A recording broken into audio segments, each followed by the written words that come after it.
I spent 2 really great mornings with Dr. Ian Lipkin up at Columbia University at his lab, studying virology and microbiology, and they had me do these extraordinary experiments with pigs' brains and encephalitis and growing things and coding things and finding out sequences, DNA sequences and all this stuff, which I understood the tiny fraction of at the time and now know nothing.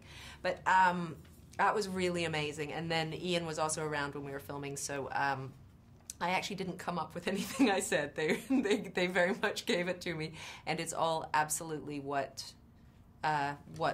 would be said in the situations that that character was in if she was dealing with that information. So.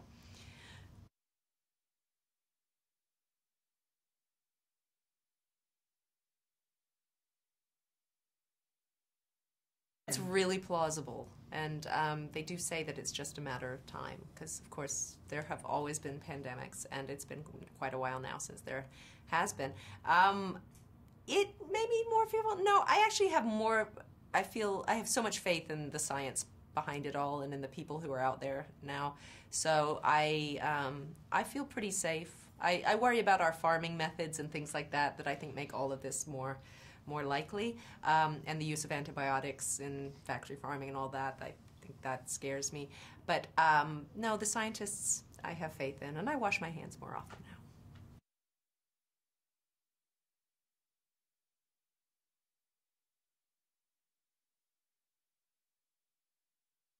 It was wonderful working with him. I mean, he's iconic in several ways, and to be able to just sit next to somebody in between shots and hear them tell stories about Apocalypse Now was absolutely extraordinary and really cool.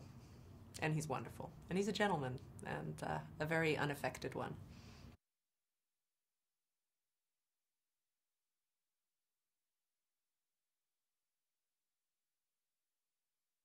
He's wonderful. He's wonderful. I mean, he's just, I've admired him for, I mean, when I saw Sex, Lies, and Videotapes when I was 20, it blew my mind. And his intelligence and his he's absolutely sure of what he wants, but at the same time, he is using whatever is around him, the environment around him and the actors around him, and he's using the information he's gathering when he looks around, and he's so still in his brain. He's all brain, kind of just churning around in there.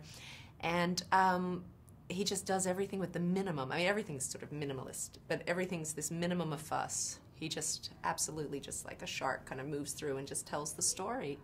And he was there on a wheelchair. There's a shot where my character's walking to see somebody in a hospital, and he was there with the camera crouched on top of a wheelchair, you know, and there's no show about it. Like sometimes you might work with somebody who would kind of, for him it's just, that's the most practical way. It's more practical than using a dolly. You just get on the wheelchair, it's here, and there we go.